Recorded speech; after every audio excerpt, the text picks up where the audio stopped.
Hello everybody. Happy Thursday to you guys. At least that's when I'm making the video. Not sure when you'll see it. But at least it's earlier than some nights. Um yeah, I got a bunch of knives out here. And they do have something in common. They have one thing in common. But it's probably something you wouldn't be able to figure out because it's kind of a personal thing, actually. And it has to do with my collection, too. And, unless you guys have been like watching the videos and you know everything going on in my collection, that's a lot of knives there, though. Uh, hard to keep track of, hard for me to keep track of. Wouldn't expect anybody else to. These knives are all knives from a brand that I only have one knife from. You know how I've been doing like collection videos, and I've done them in the past, collection videos of like, Kaisers or Civivis or, this brand, that brand, and I'll show you all the knives in that brand. This time, I was, I'm kind of trying to think things over and figure out something else to put in here. I got something I was going to do tonight, but then I thought of this one. I thought, let me check it out. I'll go through the spreadsheet and see what's going on. Now, this is not all the knives that I have, just one of.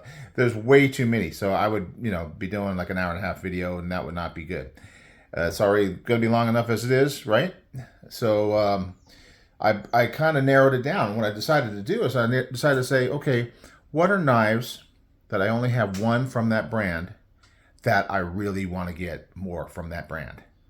I thought that'd be kind of cool because these are all ones that I'm like currently. I did kind of take some off the list that I want to get more, but it's like they're usually like more expensive knives. So right now I got that one and I'm pretty happy with it.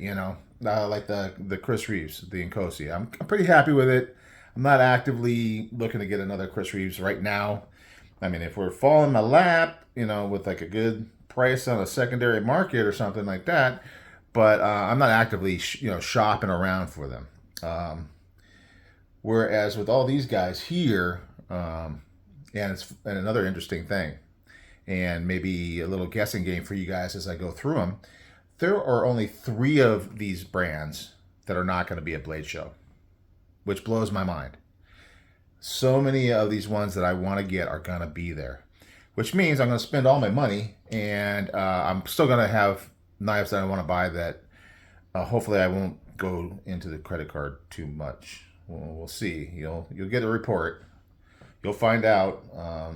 I'm going to find out too because I always intend on trying to keep it in my budget. Did pretty well at Texas. I did pretty well. I really did. I was surprised. I didn't really have as high of a budget then. I kind of feel like I don't know. We'll see. We'll see what happens. It's a spur of the moment thing, but you got to go with it. You got to ride that wave. You gotta just take that leap and enjoy yourself. Right? Enjoy yourself. That's what it's all about. So we'll start with the Arcane design, the Plexus. Yeah, I've wanted them since I first saw this brand. And Israel is, I'll do a spoiler. Israel is consistent at every show that I've been to, except for, I think, the California Custom Knife Show. The only one where he wasn't there, I believe. And I could even be wrong about that. But I know for sure he's at Blade Show, and he was at Texas, and he's always been at West every time I've been there. So, yeah. And it always has great knives.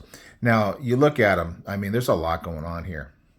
The Plexus. And it has, remember, I couldn't remember the name, Elijah Isham. It was, and I remember when they worked together on it, and I go, gosh, I got to get that knife. And it took me forever. Elijah had already passed away before I bought that one, this one.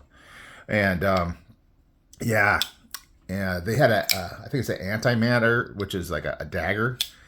And I remember seeing that at the first Blade Show when I got to meet Israel for the first time, and I was just like drooling all over that thing, but I wasn't ready to pay the price. The funny thing about it is I always, it was quite just a little bit out of my reach of my budget, and it just kept crawling up each time as my budget would go up. It would go up. Until one year I said, I'm getting one. I am getting one. I've already decided ahead of time.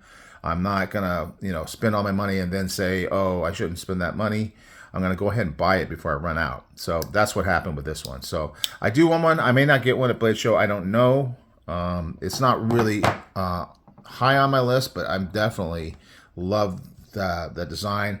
I'm probably never going to own like a large amount of them, but I love just all the details that go into these knives. They're so nice. Here's a knife that, throwing around, sorry. Here is a knife from a company that, man, when they hit the market, they exploded. And it was like almost impossible to get them. I mean, I'm still not good at getting on drops. I'm a little better than maybe I used to be. I actually follow like the time and date that they're gonna drop. But back then, yeah, I wasn't even close to picking up one of these guys. And it's usually with the drops, especially if you're talking about, I guess this one is about $300. You're gonna have to have that money stashed aside or put on your credit card. And I've been trying to be good about that. And I always pay it off, but sometimes it's a little bit harder to pay it off than others. But anyway, yeah. So this one I actually got on the secondary and got a good price on. But I definitely want to get more from this company. I always wanted one, and I finally got one, and I'm super happy. Had like a little mark on the clip right there, which does not bother me at all. Actually, there's a couple little marks, but I mean, and maybe I put some on since I got it. Who knows? But there's nothing wrong because I get these knives to carry them and use them for the most part. There's very few that I won't. And knives are meant to cut. I just feel like if a knife doesn't cut anything, it's sad. It's sad that it never got to be what it was meant to be. You know what I mean? Maybe you don't. I don't know. Anyway, so that's EMP. It's EMP EDC, and this is the Nimble W. I mentioned that was the Plexus, right? From Arcane. Sometimes I forget. Moving on. This guy is a little bit of coming out recently. I only saw these like within this last year. Is that what I got it? Last year. Picked it up last year. But yeah, that's when they first kind of hit the market. And yeah, I was so impressed with the handle, the grinds on that handle. And I guess I'm kind of just now finding, I had a heck of a time figuring out where these things were from. And I guess they're being made over in China, because that's what I've been hearing more lately. So, but they were a little bit, they're saying, oh, we got U.S. designers and all this other stuff. But in any case, it doesn't really matter 100%, because like the grind lines, it looks like a hand. I think that's a hand satin on there because it got horizontal lines on it. Normally, if you're going to have a belt satin, it's going to be going this direction. So it's got all these little nice details in it that look really nice. And obviously the milling on the handle is amazing. It feels good in the hand. It's a really good knife. Pharaoh Monster, and I've been seeing a few recently on the YouTube, watching other people showing them, and yeah, I'm excited. I'm excited that they got some new stuff coming out, and I definitely want to pick up some more stuff from them. Just got to figure out which one I want to get. Cuoo. This one was, this company was at the California Custom Knife Show, and that is where I picked this one up. It's one of those shows. This is definitely a fingerprint magnet, and it's because it has this what's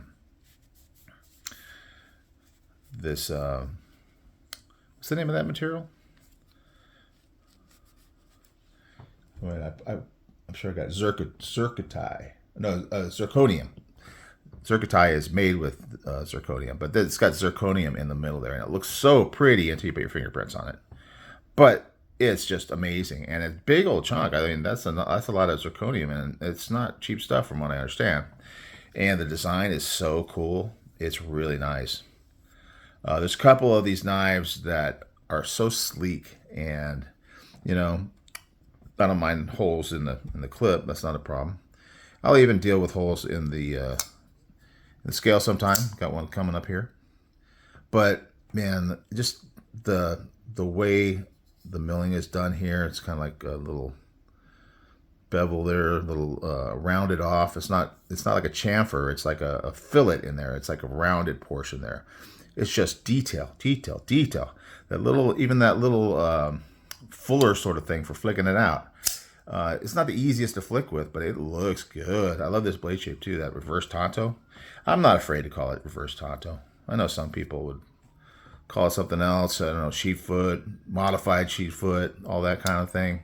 I remember when the Malibu came out and everybody's calling it reverse tanto. I love tanto shape. And so, yeah, reverse tanto is fine with me. Flicks out really good. The action's super smooth. This is a quality company. I mean, and the prices aren't too bad. This one was $235. So with all that zirconium in it, it's just amazing. I think the blade steel on this guy is M390. Going back, M390 on the Pharaoh Monster, and M390 on the EDC, EMP EDC, and Magnacut on the Plexus from Arcane. So just trying to cover all the bases. I'm a little out of order, but you're probably used to that by now. Next big old monster of a knife comes from a very cool designer. You saw when I did my Kaiser collection, I had one of his, the Mangana's, what was it called? Gracioso. Love that knife, but this thing's a beast. And I remember, because, what's his name? Mangana's, his first name is Sharif. Sharif Mangana's. This is good for me to help my memory. Connect those synapses. Sharif is usually at the shows. He'll be there, and I remember my first blade show in Atlanta. He was there, and he was showing everybody this knife. He wasn't selling it or anything; it was just a prototype. But he's showing everybody this knife, and everybody's going, "Ooh, man, look at that thing! Oh my gosh, it's so amazing!" And it is. It totally is, and it's got this cool purple haze, fat carbon. Very cool, nice clip. This guy is S35. S35, and it is a tanto, by the way. A real tanto. Well, it's like American tanto with the dual grind and the nice chamfer up there on the poon. So some people might call it a harpoon tanto. Great jimping here, nice thumb ramp. I really like it. So nice. Action's great. It's got that bolster lock, which I like so much. God, so much to like about this knife. So that is the, what's the name of it, Ken? It's the Kaimano from Mangana Steel. Mangana Steel. And he's doing more and more stuff. He's up and coming for sure. And he is another one that I definitely want to get some more knives from. Max Ace. I got this one. It was being sold, and it had been modded by Stella from Stella's Knife Obsession.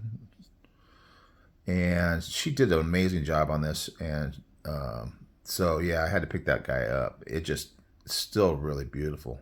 Really nice. I just thought that was the coolest thing. So, very customized. Very nice.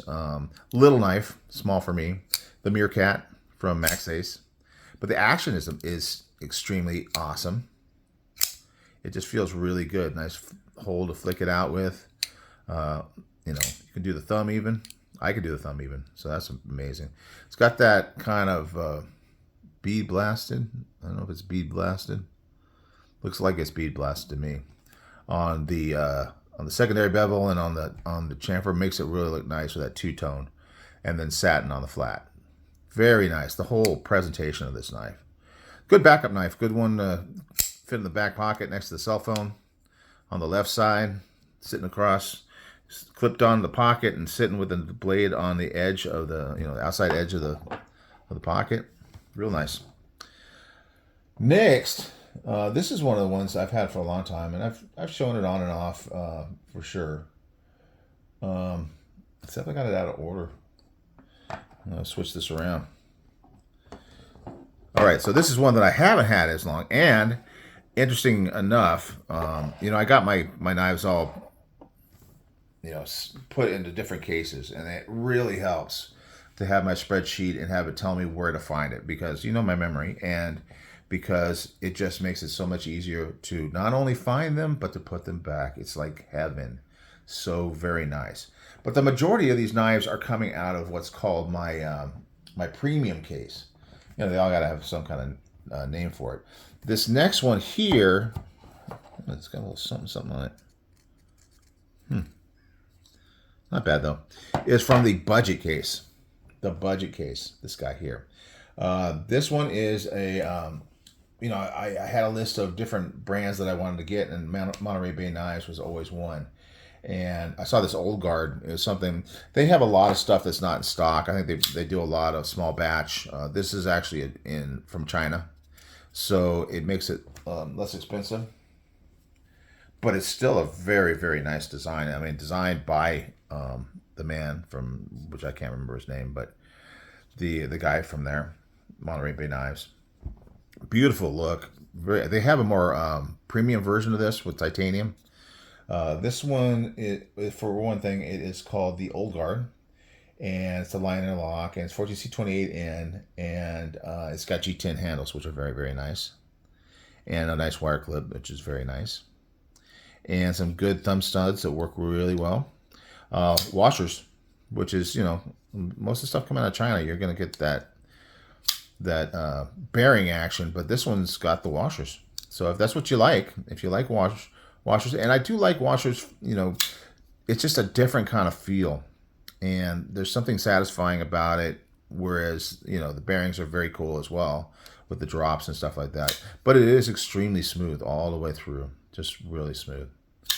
So I really like it a lot, and that therefore I do want more, but I'm probably gonna go for the Sea Otter. I just gotta look and see if I can find it somewhere at a reasonable price, because they're pretty expensive knives. I got to do it when I feel rich, which is not a lot, but sometimes I kind of artificially make myself feel rich because I really want to buy it. I know, crazy. Anyway, Old Guard, it's really good, and this one is, like I said, on the budget case. So you're talking $67 for that one, which I think is really good for 14C. Nice G10. Yeah, it is China though, but anyway, the next one is also in the budget case. It's on the higher part of the budget case, but because it is $120. But man, what you get for $120? Now, there's a lot of options that came with this. This is the Chop 2, and it's from what's it called? North Mountain blade. North Mountain blade. This one is the copper one, and I mentioned before that I like heavier knives, and this one is an extreme weight. So it's kind of almost like, you know, I wouldn't want all my knives to be this heavy, but it's fun to have some heavy knives. And look at that blade. It's got that, what is it called? The Magic Steel, right? The Magic. What is it called? SLD Magic. What does SLD stand for? I have no idea. SLD Magic. It's got a cool Hamon kind of thing going on with it.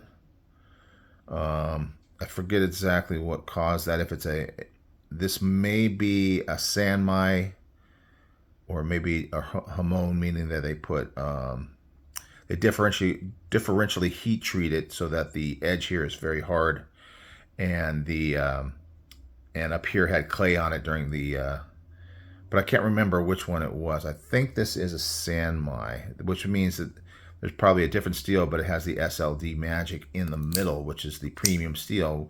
That is where you want to have that edge retention. It's super nice. Now, this is more of a Japanese tanto, because there does have that tip there, but it's not as pronounced, and it is a rounded, bellied front portion of it.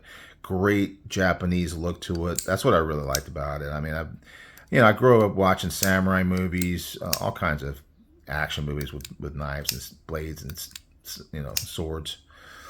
But man, that is a cool look. I love that look. And yeah, for $120, I thought it was really good.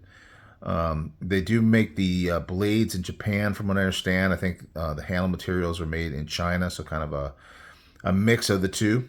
But yeah, it's nice frag. Nice frag. Yeah, I really like this knife, and I definitely got to pick up something else from those guys. And that's why it's here. Next one, a little bit more obscure.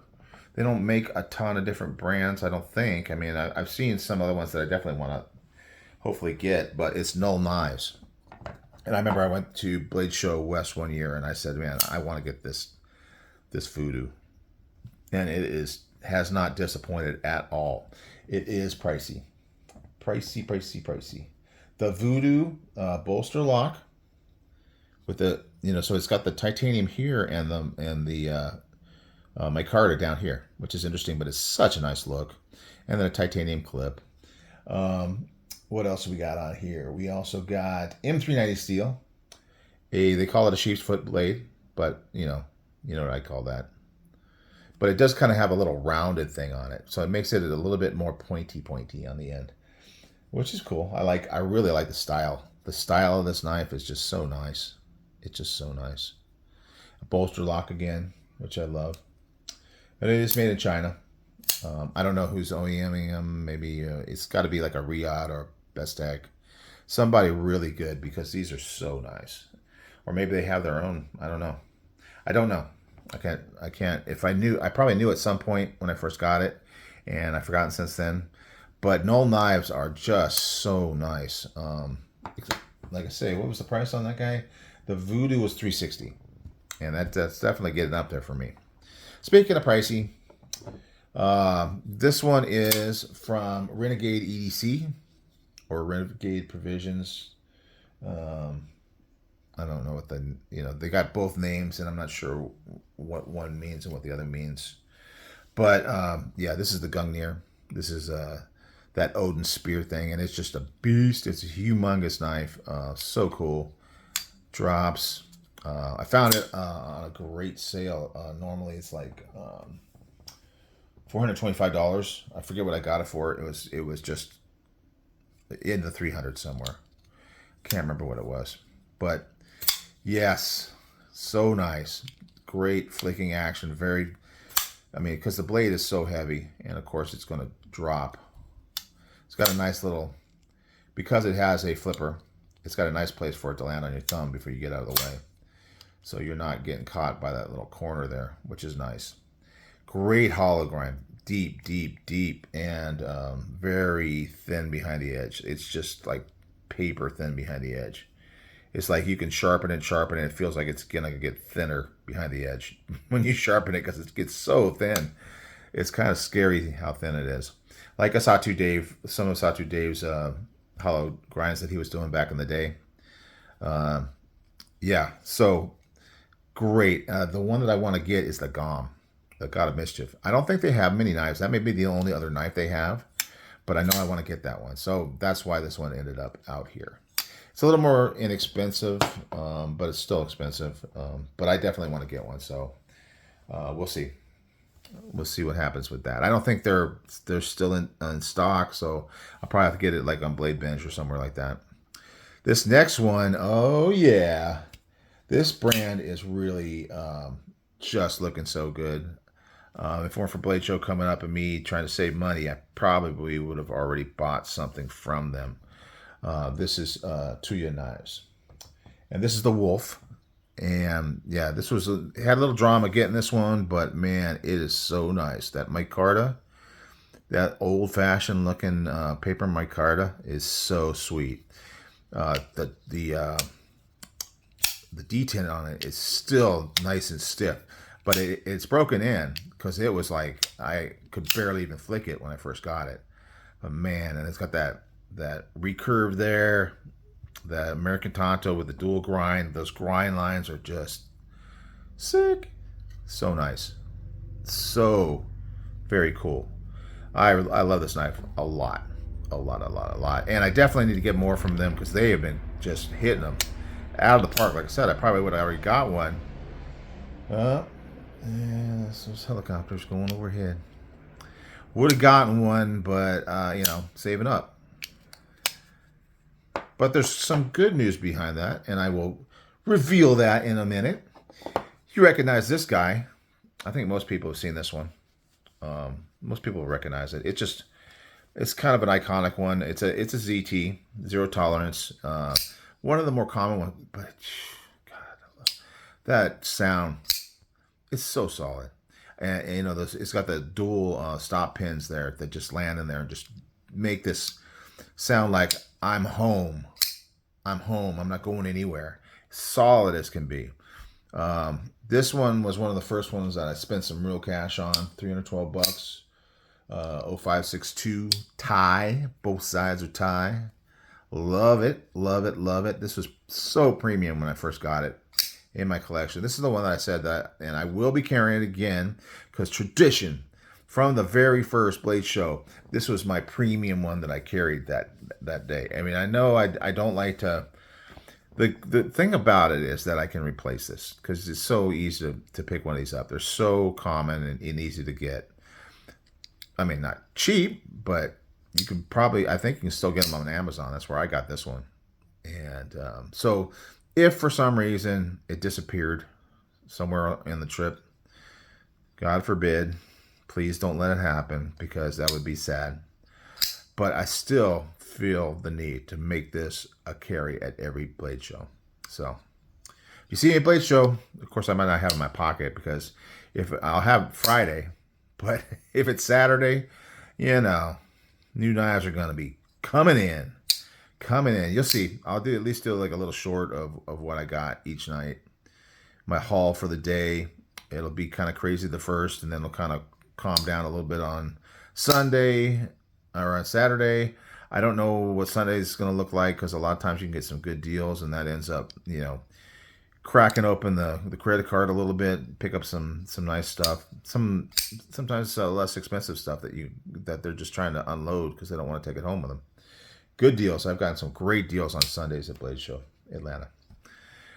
Anyway, that's it for these guys. But let me tell you, there's a total of 12 knives here, and 9 of those companies are going to be at Blade Show this year, and that is not really, actually, some of them very much surprised me. Now, if you're going to Blade Show, you go on the website. Not only do they have this awesome countdown timer, and if you know me, I'm looking at it every single day, and it goes down to the second. Now, I don't know if it's the second for the main show or for the early bird, because I got early bird. I recommend it. That's what I do. It's a little extra money, but for me, it's definitely worth it. It's just the first day. You get an hour early, but just one less hour you have to wait in agony for Blade Show to start. I'm sorry. I'm crazy. Okay, so here it is. I will name the ones that are going to be at Blade Show. Going to be at Blade Show, and that's pretty common. Going to be at Blade Show, and that was true last 2 times I've been. Not going to be at Blade Show. Pharaoh Monster, what's going on? You're trying to like emerge in the market and you're really bringing out some nice knives. Go to Blade Show. What's going on? Cuoo at Blade Show. That's the Telson buy. If I didn't tell you, that's the Telson. Mangana Steel, first time, as far as I know, first time ever at Blade Show. Mangana Steel. You can go to the booth and say hi to Sharif unless he's out walking around and he's got somebody else watching the booth. That does happen. It does happen from time to time. But yeah, you can definitely meet some of these people for sure. Max Ace is going to be at Blade Show. Now, I don't know if I've ever seen them ever before. I know that I've seen a couple of their models that I really want to check out. I could probably, because I got a list, could probably tell you some of them here. Where's my Blade Show wishes on my spreadsheet here? Definitely got Tempest Knives at the top. They're number 1 because I need that downdraft, and I'm hoping because I was waiting for the drop, and of course it dropped while I wasn't buying knives. Jack Wolf, something from Jack Wolf. Devos. I want to get over to Devo and try out try to get something from them. Vosteed. I'm really liking that Psyop with my Carta because I always liked the Psyop, but that $300 price tag was a little bit hard. The Work Sharp RMX. Have you seen that one? That's their new knife. I want to try to check that one out. Maybe get one of those. Chavez Blue Label. I don't know. Maybe a Redemption. I'll just check it out and see what they got. Max Ace. Okay, the Halictus. That's the one I was really wanting to get from them. If not, maybe I'll pick up a Black Mirror. Strop knives. There's a TU2-FDE. I don't know. Berg blades. I wouldn't mind checking out a Sweeney. But we're getting down lower in the list, and there's less and less chance that I'll pick these guys up. Tactile knives. I've been wanting a Maverick for a long time. Arcane, I still got the antimatter on the list, but I also got the Creature as a possible one, because I don't know for sure that he's ever going to bring the antimatter back. But if he does, I'm going to have to jump on it because I missed it. CJRB, I'm looking at a Rebel. I've been wanting one of those for a while. That's a possibility. Dagger knives, you ever check them out? I got a couple of them. There's one called the Parrot. It's a humongous knife. It'd just be a fun one to have. ProTech. I was gonna be looking at getting the Mordax, but I already picked that up. So Run 5 is still there on the list, and Emerson will be there. I always take a look at them, and then there's a bunch of other ones that I want to look at, and who knows what'll happen. Okay, so back to where we were. Sorry guys, I got distracted. So the Meerkat from Max Ace is going to be there.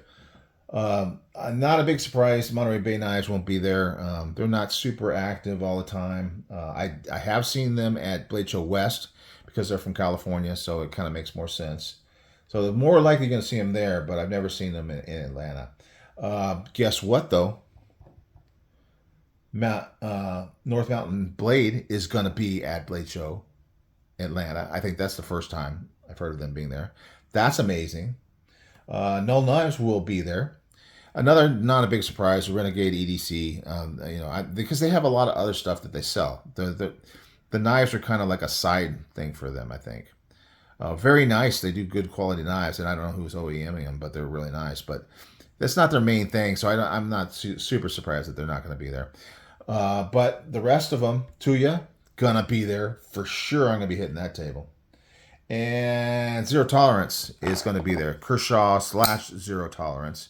At first, I didn't think they were going to be there when I was looking for them on the list, but they're just, I remembered that they're part of the same company that brings you Kershaw. So that booth is going to have some ZTs as well. So we'll be checking that out. There's like some of the 03 somethings and some of those bigger beastie ones that I've been thinking about. I'll check them out, but I don't know if I'm gonna pick one up at the show. It's usually like more special, like calling me type knives. This one, some of the ZTs have been kind of in the back of my mind that I really need to pick one up one day, and I probably will, but it just hasn't happened yet. I mean, after this guy, this one's awesome. All right, guys, that's it. We got plenty. Half hour. You know how it goes. I have another kind of collection thing, not a brand, but a group of knives that have similarity. So that's the plan, at least for tomorrow, unless I change my mind. All right, guys. Hey, you guys have a good one, and I will see you on the next one. Bye.